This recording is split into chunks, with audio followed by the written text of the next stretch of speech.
I wish that someone had told me when I was a teenager that there are no rules. You can do literally whatever you want. If you want to live under a bridge for the rest of your life, you can do that. Nobody is going to like strike you down because you want to be a digital nomad. Are you ready to reclaim your life from exhaustion and expand the possibilities of what life can be? If so, I'm your guide, Evelyn.Energy, work-life geek and engineer-turned-resiliency coach on a mission to redefine how we work, live, and utilize our energy. Each episode, I dig deep with my guests as they share their story, spark, and strategies for developing our own unique work-life blend. This is Engineering Serenity. Episode 9, Movement and Stillness with Alexandra Rongione. Hello and welcome. Today is a special episode because we are doing it live, sitting together in a small Italian village, a very echoey stone room. May the audio work for everyone involved. Let's hope. Fingers crossed. With that being said, we're going to jump right into it and get to know you a little better. So, what is your name? My name is Alexandra Rongione. What are your pronouns? She and her. What is your age-ish? I'm 28. What career or industry do you work in? I work in writing and editing. How many hours do you work per week? Well, so in terms of clocked hours, probably like 25 to 30. But I freelance, so I count all of the extra time as like the time that people chat in the office and stuff. So let's say 40. It's a full-time job. Do you like your career? Yes. Where do you live? That's a hard question. I'm based in Italy. Okay. What culture were you raised in? An Italian-American household. Describe your household. Well, it's just me and my computer. And yeah, that's about it. I'm very itinerant, so I don't have like a household. Do you have any hobbies? I do. I like to write. I like to read. I like going to the cinema. I like hiking, and I like scuba diving. Oh, scuba diving. What is the one thing you want our audience to take away from this conversation today? Oh, well, you can get to wherever you're trying to go, but you need to take baby steps to get there. Because I've managed to get almost exactly the sort of lifestyle that I dreamed I would have when I was like a 16-year-old. And now I'm there, but it did take about 10 years. 10 years of working and figuring things out and making mistakes and stressing to finally get there.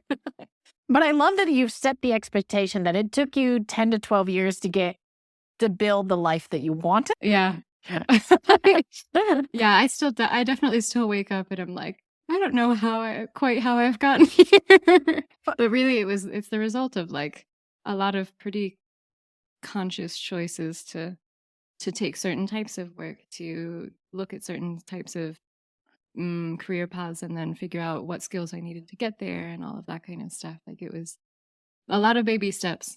And now I'm finally at a place where I can say like, my 16-year-old self would have been so delighted if she had known that I would get here.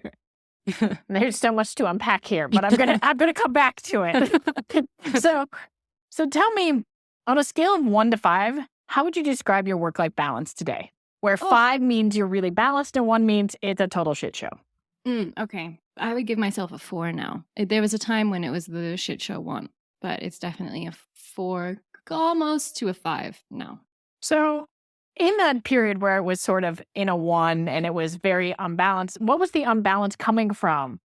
Well, so because I'm a freelancer, and I think if anybody is listening who's also in freelance, they'll totally know what I mean. When you're first starting out, it can be really hard to get enough work. So what that translated into was me saying yes to everything, always, because I was terrified of not knowing when the next project would come in, when the next like paycheck would come and where it would come from. So I would just say yes, always.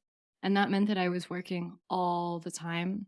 And it also meant that I never had a vacation. I couldn't like project far enough in advance to know when I would have time.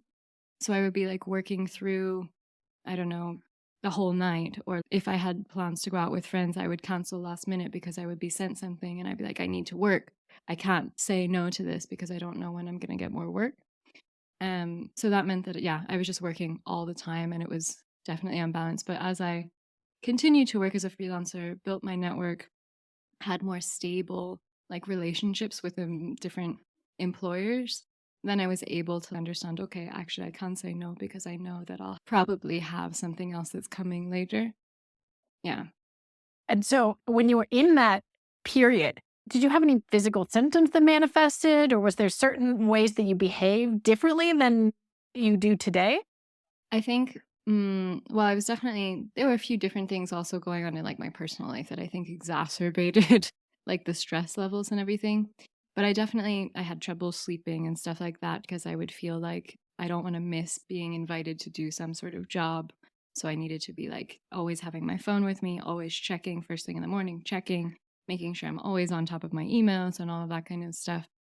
So yeah, definitely sleeping less, also not doing the exercise that I would like to do, which Okay. I've discovered now is a really, really important part of like my work-life balance and structuring my day because I work from home. So I'm basically like sat down all day in front of my computer. It's really important for me to take the time to either go out and have a walk or else do like my hour of exercise at home or whatever. But physical movement is important. And at that time, I just didn't feel like I had the time to do that. And that I think really impacted like my sleep cycle again, because exercise, of course, helps you regulate your sleep. It also releases like positive endorphins and all of those kinds of things. So yeah, I think that those are the main like physical reactions. If you were to end up slipping back into those behaviors today, do you think you would be able to recognize it? Definitely. Absolutely. Yes. Totally. So how would you know that you were not okay today? Oh, because I can feel it. I know exactly when I'm starting to get too stressed, when I need to have a break. It's very obvious to me.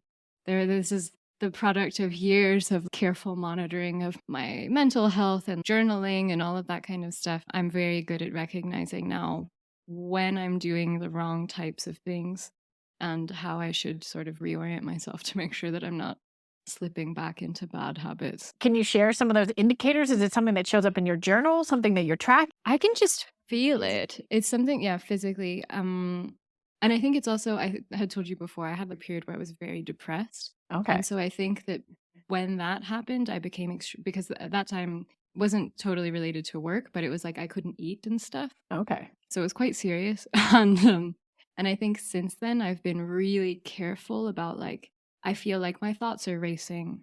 That means that I need to journal. I need to throw out whatever is eating away at me and I need to get it out somewhere. So that's in my journal. I do that. And I can tell when that's going to happen. I can also feel like if I'm not sleeping well, how I can sort of regulate those patterns and whatever. I try to identify whatever it is that's like stressing me out. But also, another thing, sorry, this is sort of digressing around, but traveling has also really helped in terms of like managing stress because I've really learned now to like, I don't worry about things until I absolutely have to. And I think traveling has helped with that because there are always so many variables when you're traveling, so many things that can go wrong. So you can try and plan ahead as much as you want to and be like, okay, I'm going to get this train and then I'm going to get out and I'm going to catch this bus and then blah, blah, blah, blah, blah. And everything is going to go this way. But things never end up going that way. So it makes you much more comfortable with the idea that things are going to go wrong, or they're not necessarily wrong, but they're not going to go according to whatever your plan is. And when that happens, there will be a solution for whatever that is. You might not know what it is. It might be an expensive solution, but there will be a solution. And having that travel experience has made me much more capable, even with work and stuff, of being like, right, I know that there's the possibility that this could happen in a way that's not the way that I want it to happen. I'm not going to worry about that until I absolutely have to. If that happens, then I'll make the decision in the moment that I have to. I'm not going to sit here and run through every single possibility because it's impossible. And you will exhaust yourself and stress yourself out, probably for no reason. So I think that that's helped me a lot in terms of recognizing you're getting really stressed and then being like, you know what? Everything will be fine. You will find a solution when you need to. It's so interesting because in some ways, it sounds like you have this very sort of structure that you do to take care of yourself. You have your Mm-hmm. journaling, you have your exercise, you mentioned planning your day, which we'll dig Mm-hmm. into more. But then at the same time, you're talking about how you can't overplan. Yeah. You can't over worry about the thing. So how did you strike that balance between planning and structuring, especially when you're traveling, Mm. and allowing things to happen? Like, can you give an example of like when you're planning, let's say you're moving from country A to country B, how much planning is involved? Oh my God. Well, if a more responsible person would probably tell you quite a lot. However, like I said, I choose to minimize. I choose to minimize my stress. So essentially what I do is I make a decision about where I'm going to go. I book tickets. I check for like visa and things like that so that I'm not kicked out of the country on arrival. I want to make sure they let me in. And I book like a place to stay. And that's about it. I don't usually plan anything else. Because my approach is like, if I have to work, so I obviously make sure that I'll be in a place where I'll be able to work. So I'll check whatever the like conditions in the place that I'm sleeping in are. By which I mean, am I going to stay in the hostel that's like known for its parties and you're in a dorm with 15 other people, but I have a PhD thesis to revise? Probably not. Like I'll look at those types of things because I need to make sure that whatever responsibilities I have for work, I can uphold, I can make my deadlines and everything. But in terms of if I go to a place for 5 days or whatever, do I plan out before I get there what I'm going to do every single day and like what time I have to wake up? No, I don't. Maybe I'll look at some things online to get a general idea of what there is to do. But then normally I might ask people what they recommend, and then I'll try and figure out how I can fit those things in. And I make pretty practical decisions in terms of like what I'm going to do. So if I have to work and I'm in a place where it's very, very hot, then usually what I'll do is I'll go out in the morning before it's super hot. And then the afternoon I have to work. So I go back and yeah, I don't know if this answers your question, but I do everything very much in local when I'm in the place once I'm there and I can see whatever the conditions are and figure out what is most interesting to me based on what other people tell me they like. How often are you traveling? So I travel a lot. This past year, for example, and also the year before that, I was away for periods of 6 months. The year before, I was backpacking, so I was in 5 different countries over 6 months. This year, instead, I was living in Vietnam for 4 months, and then I left, and then I was in India for 5 weeks, then I was in Thailand, and in the meantime, I also visited a few other countries for periods of less than a week. So it's quite a lot of traveling. Right now, I'm back at my base, so I'm here for several months. I take some baby trips, but it's not the intensive traveling. I've discovered though that it's very important for me, always with the idea of like work-life balance and having a sort of structure. If I move around too much, it makes it very, very hard for me to concentrate. And I have a lot of creative writing projects that are sort of my priority. And if I'm moving around too much, I don't do that. I can't do it. I just don't have the mental space. I need stillness to be able to be creative and be productive and creative. So my goals now are really to put myself in a position where I'm in a place for long enough. I don't have like all of these different activities planned. I have the time and the space to sit, be still, reflect, and do my writing. And is this something that you discovered along the way? Yeah, definitely. Yeah, when I was backpacking, I had basically no time to write at all. I journaled, I kept my journal up, but I didn't work on my creative writing projects at all. Did you have the expectation to do creative writing during your backpacking? In my head, I thought that I would, but again, I was moving around during that period. I was moving around every 2 to 5 days. Okay. And that's just way too much because there's so many things that are stimulating you all the time. And then it also just on a really logistical level, it requires so much planning because you're constantly like, okay, where am I going to sleep tomorrow? Right. How am I going to get there? How do I get a bus ticket to get to XYZ place?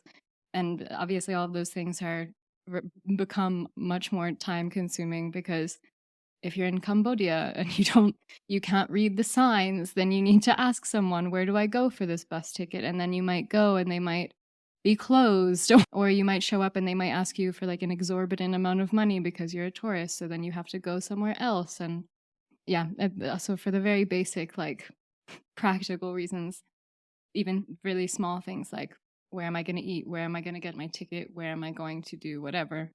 It takes more time because you're also learning to read the country and learning to read how things work in that specific place. And all of that, of course, requires a lot of mental energy as well. So by the time I would come back from whatever I was doing during the day or working, because I also worked a bit while I was backpacking, I just didn't have the mental strength to be creative and to write creative things. I just wrote in my journal, today I did blah, blah, blah. It's probably one of the most boring travel. I should have a look at the to see what I was saying, but it was really tiring to do. It was great and it was incredibly interesting. And in hindsight, I can look at those experiences and create things from them. But like the actual time itself, coming home every day, I didn't have the capacity to be productive creatively. Interesting. Do you have a different routine when you're traveling and when you're in your base, or are they pretty similar? I have a different routine. I mean, where we are right now is obviously a very specific context with a very specific sort of lifestyle. When there aren't so many people like there are right now, then I have a pretty specific routine here. But even when I was in Vietnam, so in Vietnam, I was renting a flat. I had a very consistent routine of things. It was easy for me to get into a good routine. It was easy for me to structure my day so that I could maximize my productivity, both in terms of work and also in terms of like various creative endeavors. But I don't know if that answers the question, but yeah. So when you were in Vietnam, did you have a similar rhythm that you have while you're here in Italy? Yeah, definitely. I sort of organized my time so that I would have writing days. So I would like concentrate all of my work into a certain number of days. And then I would say, okay, I'm going to set this day or these days aside and I'm going to work on my writing projects. And that was what I did. It was ideal because I had the time and space to be able to say, okay, I know that these days I have this number of hours. I'll use that for my work. And then this day I'm going to choose not to like commit to anything so that I have the time to go and write. And I would go to cafes, which are better than me sitting at home, because if I'm just sitting at home, I'm in the exact same place that I do all of my work in. Okay. So I find it quite helpful to not be in the same place. Okay, so that changing environment is quite important. Changing of environment for me is quite important. And cafes are nice because you see other people, but you don't have to interact. If you don't want to, you can. Also, Vietnam has so many nice coffees, so many nice teas. So it was great because I would just go, I would sit. A lot of times they have a really nice ambiance. They would have comfy chairs and like all of these basic but niceties, you know? Yeah.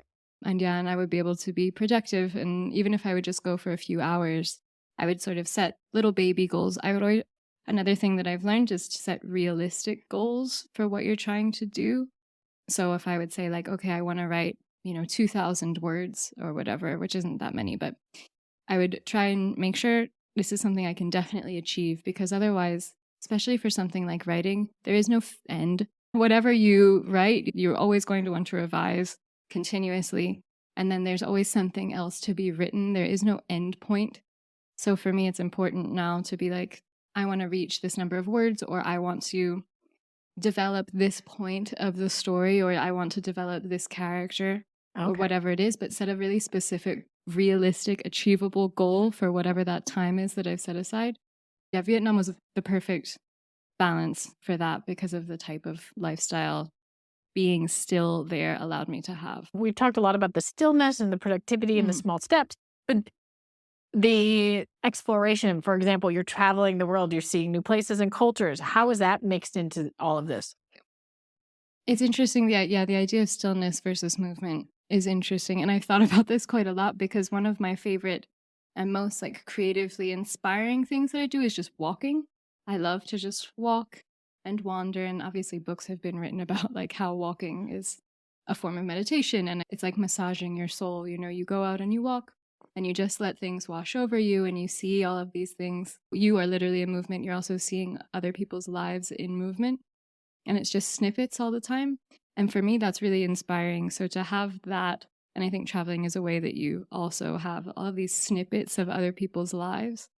So in some way that like all sort of drops into my brain and then it filters through. But then it's also important, like I said, for me to have the time to then sort of let that like percolate essentially in my brain, and then let it drop through and give myself, I don't know I'm thinking about how to word it in you have the best metaphor to use for it, but I think it is sort of like a percolation, and then whatever drops through from all of those sundry snippets of things, that then gets translated into something on the page that is fixed there to a degree, because of course then there's the whole revision process and whatever. But it's taking all of that movement and then fixing it into an image that is worth recording in some way and worth exploring in some way.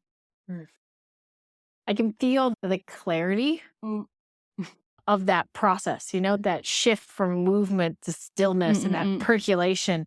You can just feel that flow and that crystallization. Exactly. Crystallization is a good word for it. Yeah.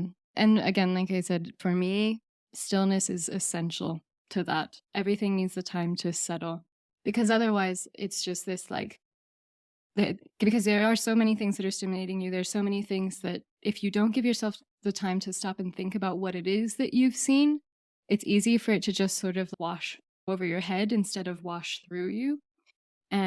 It's important to find that. But it took me a while to find that balance, but now I feel like I know more or less how to do it. Wash over you versus through you. Yeah. I just want to take a moment to just let that moment of pure wisdom just settle and let it wash over versus through you. Amazing. Yeah, you need movement. You've intentionally designed a life that has movement in it.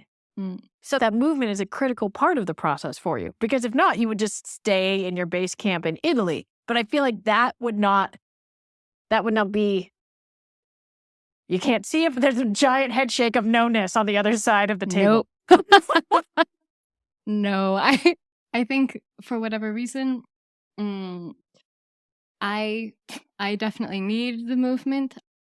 It's just inspiring to me to be in different places, to meet different people, especially because another thing that I feel like I've really had the privilege to learn from getting to travel so much is just how similar we all are, and how even though we want all of the same things, depending on your culture, depending on the opportunities that you have, the type of government you live under, the education that you have access to, all of these things, how all of the wants that we share end up translating into this whole like constellation of different life paths.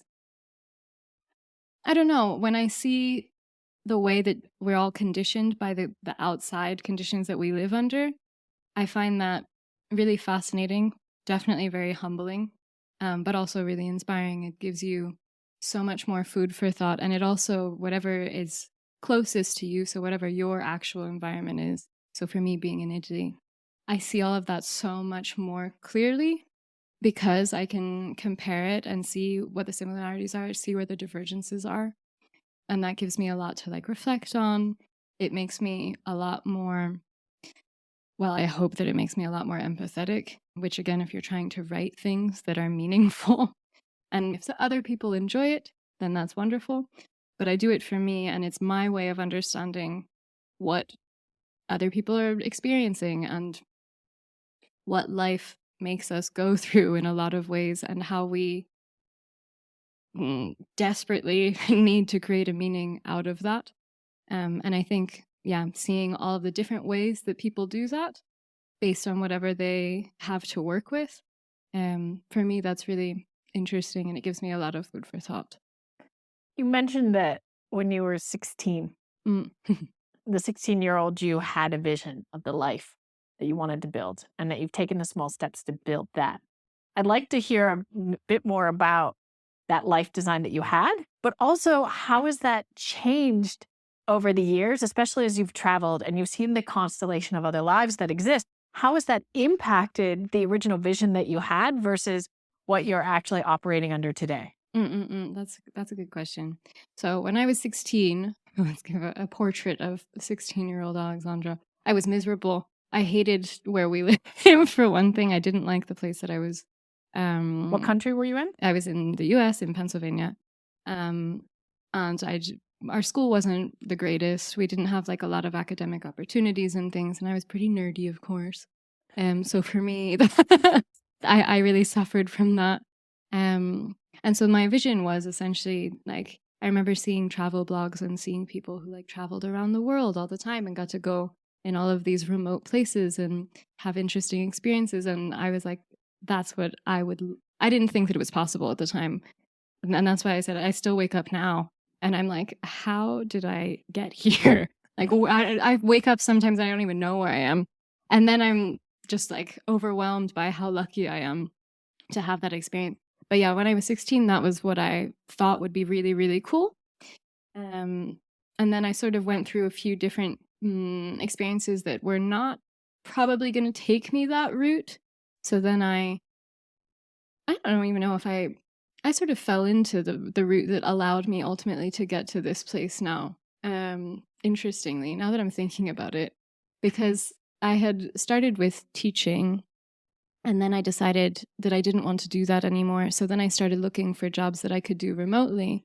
And then I realized once I got jobs that I could do remotely, I can do that. Like I can go and travel and I can work at the same time. And so that's what I've ended up doing. And then I did obviously the master's degree that I did, which was an international degree. And so I came into contact with lots of international people through that. And I got more and more experiences of being abroad. And I had already traveled a bit, but not a huge amount. Getting to do the master's degree where you had to navigate bureaucratic processes and things in foreign countries was, I think, also very practically useful.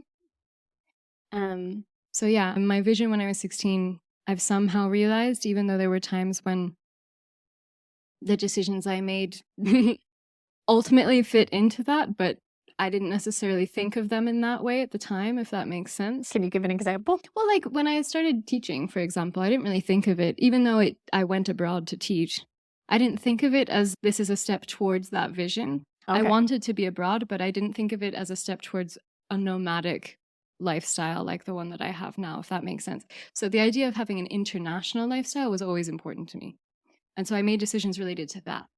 But I didn't have decisions necessarily that were related to having the nomadic sort of full-on freelance, I'm in total control of where I go. I didn't have that in my head, if that makes sense. Yes. On the other hand, to go to the other part of your question where you said, how do you see that vision now? I've realized now, I've thought so much in the last few years about privilege and how the type of passport that you have gives you the possibility. I only have the possibility of doing the type of work that I have because I have an Italian passport, right? If I were born in Thailand or if I were born in, I don't know, Ecuador or whatever, I wouldn't be able to have access to these opportunities for the very basic reason that I was born into a country that doesn't give you access to that. And I've also thought a lot about like sort of just the accumulated amount of opportunity that you get based on where you're born and how just inherently unjust our systems are. So a part of me now really struggles with those questions because I think I can do all of these things. Nobody stops me. I have total control. I have so much agency, but I've done nothing to earn that. And there's so many people who would love to do things like this. I've met lots of people who've told me, oh, you're so lucky. I wish that I could do what you do. And I can't say anything to make any meaningful change for the fact that I have access to this opportunity and they don't. And so I struggle a lot with that aspect of it because it wasn't something I was thinking about when I was 16, that in fact, I was able to make choices that allowed me to have this lifestyle, but only because I was already coming from a position of privilege because of the type of passport that I have. So yeah, that's an interesting aspect of the freelance digital nomad lifestyle. Yeah. It's a heavy question. It is a heavy question. Unfortunately, like many of the sort of complicated, heavier issues, you say, okay, I see it. And then what can I do about it? It's one of those places that's hard to make an impact. Yeah. But that awareness is already a key aspect in the conversation. Yeah. And of course, I try my best as a good millennial. I try my best to make decisions that are responsible, that are aware. Whenever I go somewhere, I try to make sure that I'm supporting local things and interacting with local people in a way that's meaningful and that isn't. I don't want to ever be disrespectful. So I always try to be aware of what local customs are. I don't try to like impose whatever my expectations are. I try to have no expectations. So I'm not imposing like, oh, there's no internet here. That's ridiculous, blah, blah, blah, blah, blah. I would never, I sort of take whatever is there and try my best to adapt. If I buy things, I try to be like conscientious of who I'm going to and whatever. But again, there's only so much you can do. And these are questions that continue to stress me, though, definitely, if we want to talk about stress. It's hard to try and be as responsible and like ethical as you can when you're doing, when you're doing anything really, but especially as like a digital nomad or a freelancer abroad. It's important to try and be aware of what local customs are, what your presence is doing in that place, and those types of things. I think that those are all definitely big questions, but also very important ones to be.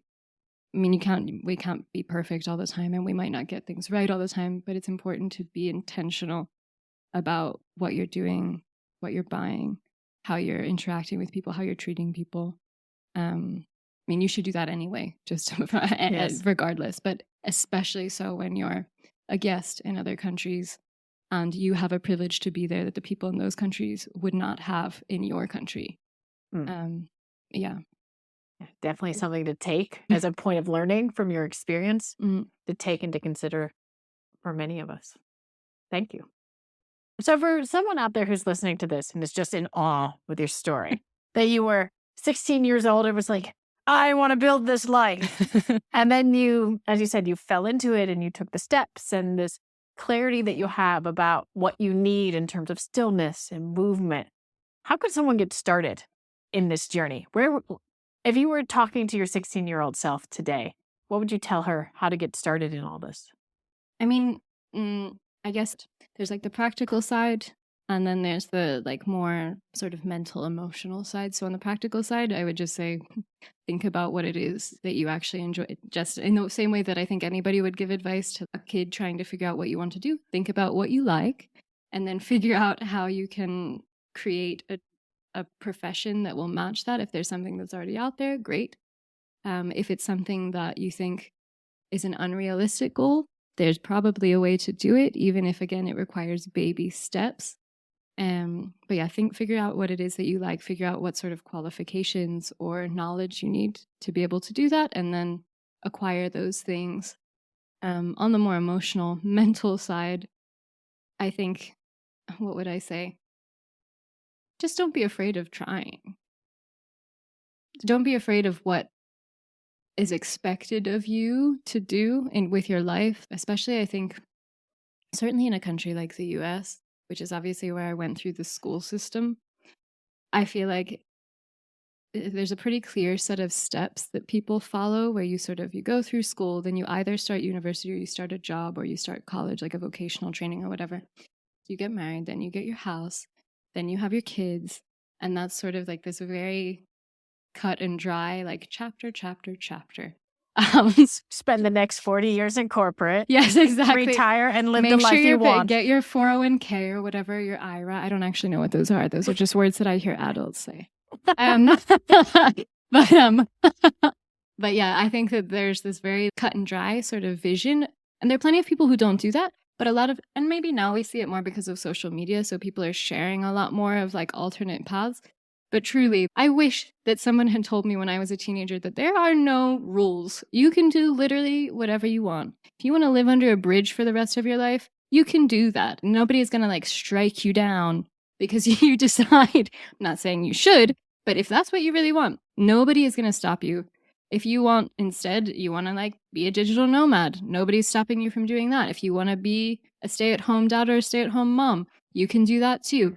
You are in total control of the decisions that you make. And especially, again, if we want to talk about agency, if you're coming from countries where you have a lot of privilege, you have a lot of control over your life, you can make a set of decisions, and there aren't greater forces at work that are going to impede you. You can make those decisions and you can do whatever you want. You don't have to think like, well, now I have to buy a car. Now I have to have a house. I'm 26 years old. I should be thinking about getting married. No, you don't. You can do whatever you want. So yeah, I think that just don't put yourself into a box and don't limit yourself by thinking this is what I'm supposed to do. You can do whatever. There are no rules, truly. Thank you for your passion. It's so crystal clear that the life you built is based on that these are fundamental truths that you have. Yeah, and I always think it's funny when people say things to me like, "Oh, when are you going to get a real job?" Like, what does that even mean? Like, what is that supposed to look like? Because I'm pretty sure I get a real paycheck. So I don't know. It's just funny. The things that people decide are what you are supposed to do are, I think, the moment that you start thinking about them, pretty formless and pretty baseless. But anyway. I'm just going to leave it at that. I feel like that's a perfect ending of the passion, and there's like steps to take and where to go and how to think forward. So I'd like to wrap up today's interview with the final 5 questions that I ask everybody. Okay. Are you ready? I am ready. Hit me. What is your definition of wellness? Oh, that's a hard question. I think being comfortable with failing, for one thing, giving yourself the space to fail. I'm not saying that I always do this. I definitely struggle with but self-compassion, comfortable with failure, being okay with maybe not meeting your set goals for the week or whatever, and saying that's okay. That doesn't mean that I'm a bad person. That doesn't mean that I'm bad at my job or I'm a bad family member or parent or whatever it is. I think that giving yourself the benefit of the doubt and supporting yourself, and of course also supporting other people, I think that that's, once you get that, then that's probably a solid basis for wellness. I love that definition. It feels really different than a lot of definitions that I've heard. Like I said, I'm not sure that I always manage to live up to it myself because I have very high standards for myself, but I think it's something that I'm definitely trying to work towards. It's beautiful. What's your favorite method to recharge during the workday? Oh, well, I really like taking walks, so I do that. And like I said, for me, walking is like a massage for the soul. So I walk, I just think, I don't have to think about any particular thing. I don't have to go at any particular pace. I don't have to go to any particular place either. But just walking is a really good way for me to unwind, recharge, get creative, sort of, what's the word I'm looking for in English? Like the sources of inspiration, little sparks. That's the word, sparks, creative sparks. Yeah, that's probably my favorite. And do you integrate those walks throughout your day? Is it set into your agenda? It depends on where I am, okay. I would say. A lot of times what I'll do is I'll do my work for the day. I'll have however many hours I need to work for the day, and then, or number of assignments or words or whatever I'm doing. And then I'll go for a walk immediately after that. So then I have because again, since I work from home, that gives me an opportunity to get out of the workspace and to properly break from here. First I was working. Now when I come home, I'm done and I can do whatever other things I want to do. So it's nice for me to have that as a proper break in my day. Okay. Do you ever mix it with your work, or is it just really that transition moment that you use between work and... Sometimes I mix it with work, but I find, especially if I go for a walk in the morning, what ends up happening is, because it's a source of creative inspiration, I'll end up wanting to write when I come back. So then that means that I might not be as productive with work as I'm supposed to. So yeah, I have to think about what the effects of the walk will be, because it puts me in a different mindset. It doesn't put me in a work mindset. Interesting. How long are your work sessions usually? I usually work about 5.5 hours. And then I find that my productivity drops off because, of course, I'm very concentrated for those 5.5 hours, and then maybe 6 hours. Sometimes I can do 6 hours and that's okay. But once I'm getting like 7, 8 hours, I just get very tired and I'm not as effective. And do you put any breaks in those 5.5, or do you just sort of end up in this sort of hyper-focus mode and go? A lot of times I end up in a hyper-focus mode, but sometimes I'll take like a 10-minute break where I'll just sort of close my laptop, give my eyes a break, and just sort of rest. Okay. Wonderful. Thanks. Yeah. If you could master one skill instantly, what would it be? Oh, any type of skill? Like, Any does it skill. have to be a realistic skill, or can it be like a fantasy skill? I'll take fantasy skills. I want to speak all the languages now. I want to speak everything, also animal languages. That's Amazing. what I want. So basically, you're a full Babelfish translator. Yes, exactly. I want to know, I want to know what starfish are thinking just as much as I want to know what like the Greek guy sitting next to me on the bus is thinking. That's what I want. So you want to be able to read their minds as well, or just speak to them? But I mean, how does starfish, do they even communicate? Well, now I'm thinking, does this sort of wish include like all forms of communication? Because I don't know that starfish, maybe they like make bubbles to communicate, or they like change their skin or something. I don't know. So does that get to include like other non-verbal forms of communication?